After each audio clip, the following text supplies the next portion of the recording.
What's up, you guys? It's your boy Pete here. I'm back today with another video. Yeah, guys, it's been over a week since I've gotten out a video. I've been pretty busy lately, but I had some time to do it today before I head off to work. So here I am. Welcome back for those of you who have been watching me. For those of you tuning in for the first time to my channel, welcome. Today we're gonna be doing a big sports show, guys. There's been a lot of things going on in sports lately, the NBA specifically. Yeah, I mean, currently the finals are going on. OKC is up 3-2. We had a big NBA trade between the Memphis Grizzlies and the Orlando Magic. That was a pretty questionable deal for one of these teams. We're going to be going all over those things, and then we're going to be going all over the Kevin Durant trade talks.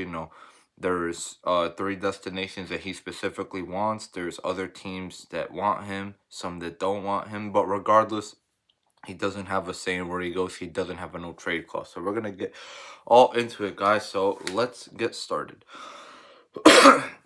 Sorry, guys. Okay, so we're going to start off with the NBA Finals. So OKC is up 3-2. I predicted OKC was going to win this series in 7 games, and that's exactly how I see it playing out. I think Indiana takes Game 6 in Indy, and then OKC takes Game 7 at home. So I think it's going to go just as I predicted it. So far this series, we could go over what some of these guys have been doing. Shai Gilgeous-Alexander has obviously been doing his thing like always. He's averaging 32, 4, and 5. So far this series, 47% shooting. Jalen Williams has been tremendous for them. He's averaging 25, 5, and 4 on 44% shooting. And he just had a 40-point game last night. The guy is really evolving as a star. As a great sidekick. He's arguably the best number 2 option in basketball right now. And I think at this point, it's obvious he's OKC's second best player. It was arguably Chet Holmgren at one point, but as of right now, it's J-Dub.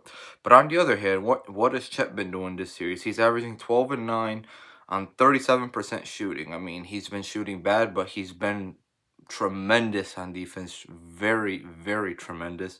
Caruso had he's averaging 12 points per game this series. I mean, he had multiple 20 bombs this series. He's been phenomenal. And then we could go look at Indy's side real quick. So Siakam has been the best overall player for them this series so far. He's averaging 20 points, 7 rebounds, 47% shooting.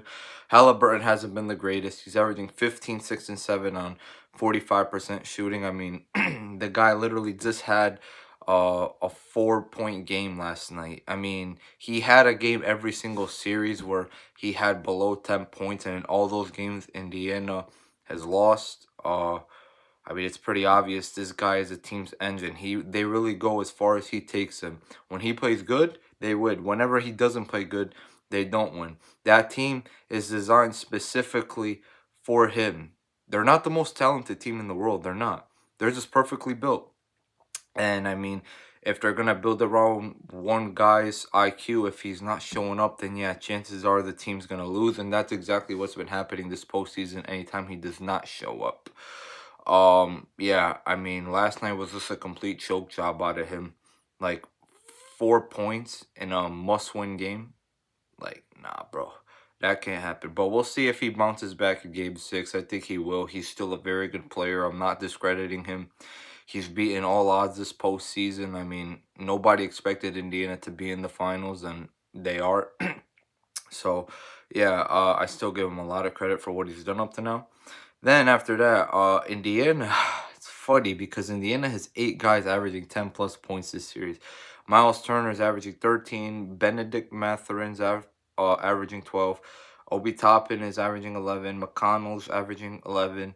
Naismith is averaging 10. Nembhard is averaging 10.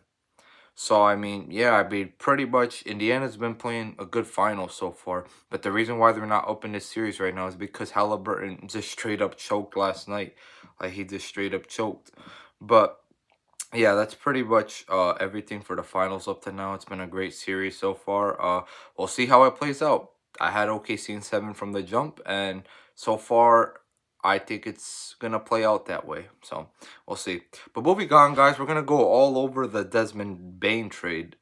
This was a super questionable deal on Orlando's end. So the full package was Desmond Bane for Cole Anthony, Contavious Caldwell Pope, and 4 first-round picks. What I want to say about this deal is that Orlando, this is exactly why they're not a good franchise. They just never make the right decisions. Never. They still have so many needs on this team. And they cashed in all the remaining assets for fucking Desmond Bane. Now, Desmond Bane is good. Don't get me wrong. I'm not saying like he's some scrub or anything like that. But they 100% overpaid for him. I mean, they still need a point guard. They still need a center. They didn't really need a wing that much. They already had Suggs. They had Paolo in France too.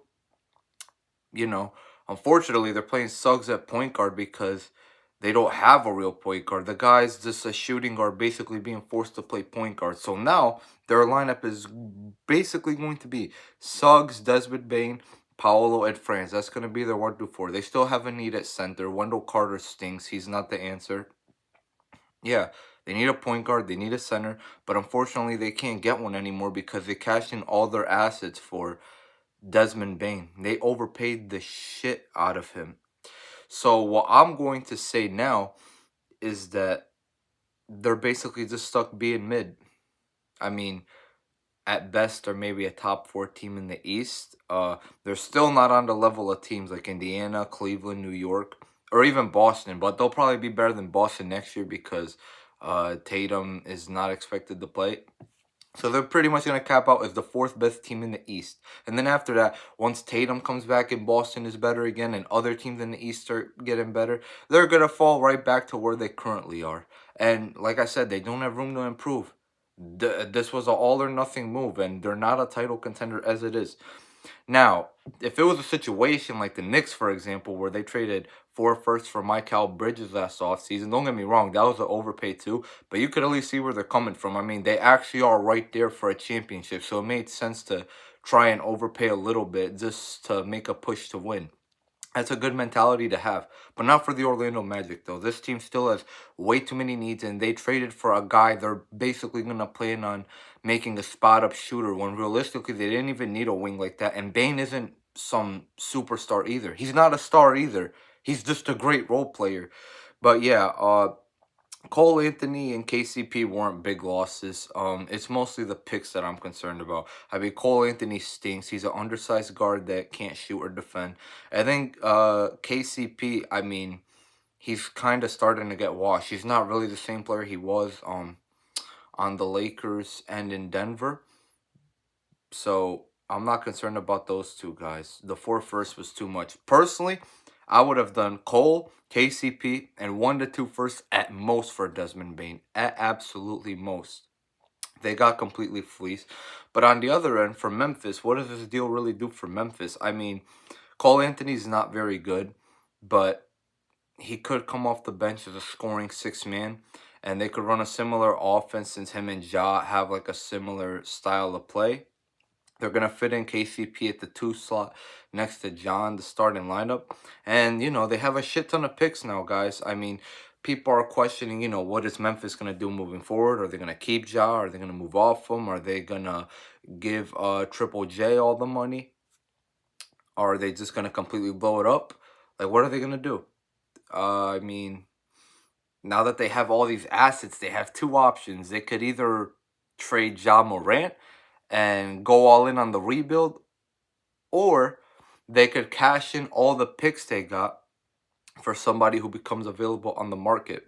Kevin Durant is one name to look out for. They do have, a lot of picks. I'm not saying they should trade all of them for Durant. He's 37 years old. He's not worth that many picks. But they could trade 2 firsts and maybe like an extra player or something. Who knows, man? But we're gonna get right into the Kevin Durant trade talks right now, actually. So reportedly, he either wants to go to Miami, San Antonio, or Houston. Those are his preferred destinations, but he does not have a no trade clause. So he really doesn't have a say. The reason why he rejected Golden State over the season was because he simply called them himself and said, "Don't trade for me." So Golden State thought that if he's not going to be happy here, then what's the point of trading for him? So they just, scrapped off the idea of trading for Durant and went all in for Jimmy Butler instead. So yeah, guys, just to be clear, he does not have a no trade clause. He doesn't have a saying where he goes. He just preferably wants Miami, San Antonio, or Houston. Now, let's see who could get him out of these three teams. It doesn't really make sense for Miami to deal for him. I mean, they're not a good team, and Durant is no longer good enough to be the best player on a championship team. And he's old. They just have to rebuild. I don't even know why Durant wants Miami to begin with. I mean, doesn't this guy want to win? I mean, I think he probably just wants to go there just for the Miami lifestyle. Maybe he's just giving up on winning. I mean, the guy is a sore loser anyways. I really don't like Kevin Durant. He's the weakest minded superstar ever. So yeah, I don't think Miami is gonna be the team that acquires him. San Antonio Spurs. I think now that Giannis is technically off the market at this point, they could make a move for Durant, in my opinion. I mean, they have a shit ton of assets to deal. I mean, they're obviously not going to trade all of them like they would have for Giannis because Durant is 37 and he's not worth all that. But I do think they could give a solid deal. They could maybe trade Devin Vassell, Jeremy Sochan, and maybe like a pick or two. Not the second overall pick, not that one. That is too much of an investment for Durant. But somewhere along those lines, I think would be a good deal. San Antonio would be a very good team in that case. They could definitely compete for a title with the big three of Durant, Wemby, and Fox. They would still have a fairly good support cast considering Durant isn't worth too much. This is a realistic spot for Durant. Now, the Houston Rockets, they're another realistic spot for Durant. They have all the assets in the world to trade for him as well, and he does want to go there. I think Houston is another realistic spot that could be a good team if they acquire him. I mean, they have a bunch of guys in there that they could trade, like they got Jalen Green. They got to put Amen Thompson at the one already because Fred Van Vliet is in the way. They have Tari Eason, another decent guy they could potentially deal.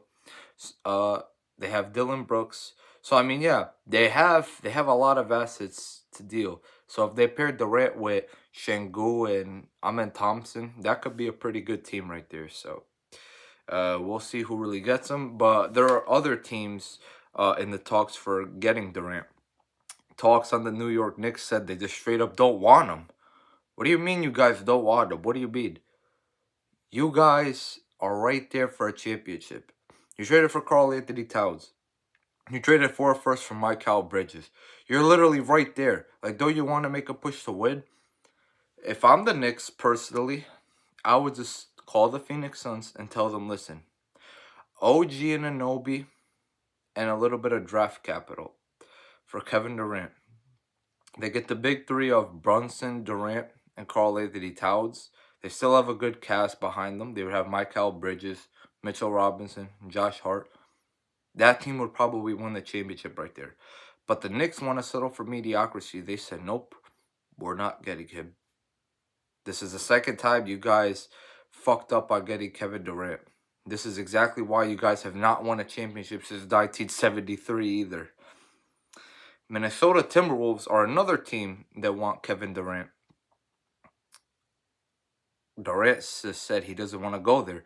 Minnesota desperately wants him though. Like they're trying to talk him into going there. They're gonna tell him, we could do this, this, and that for the team, so we could try to win. They really want to pair him with Ant Edwards, but personally, I don't think Minnesota is even a good spot for him because they wouldn't win shit anyways. I mean, the guys they would probably have to deal for him alone aren't worth it. Like they would probably have to give up dudes like McDaniels, Julius Randle, Gobert.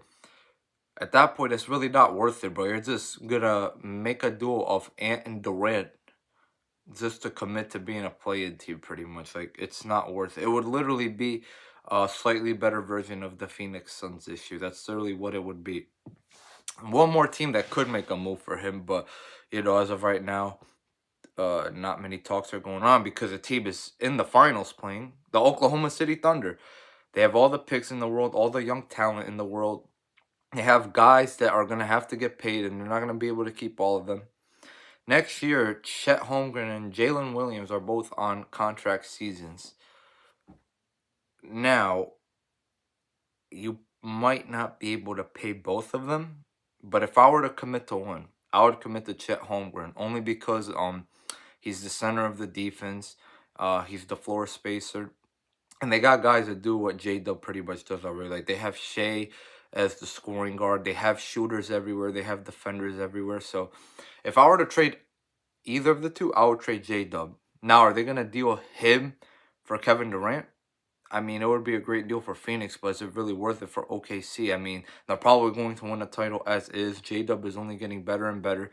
Do you maybe want to trade J-Dub, like, somewhere in the offseason for something else to benefit the team?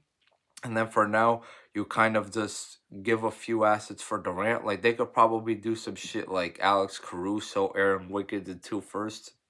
The Suns would probably do that deal. I'm going to be honest. I mean, Hartenstein's another guy they could potentially give. Like, they got endless and endless and endless of assets. So, honestly, they could easily go all in. But it's scary what OKC could do. Like, this team has, like, Golden State Dynasty type of potential. Simply because of the fact that they're so young and they're about to win and they have all these assets. Like, the Warriors, these guys were literally the greatest team ever, and then they got Kevin Durant.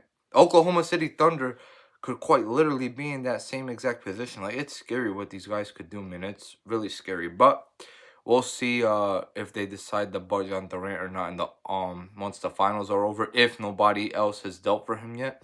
So yeah, guys, I'll keep all you guys updated on the Kevin Durant trade talks. You know, once the finals are over, we're gonna go all over the finals. We're also going to go all over the NBA draft once it comes up, the off-season market, all those things, guys. So stay tuned. But anyways, guys, that's the show. I hope you guys enjoyed it. Like and subscribe, comment, help me to impact and to reach as many people as possible. And I will see you guys in the next video. Thank you guys so much for watching.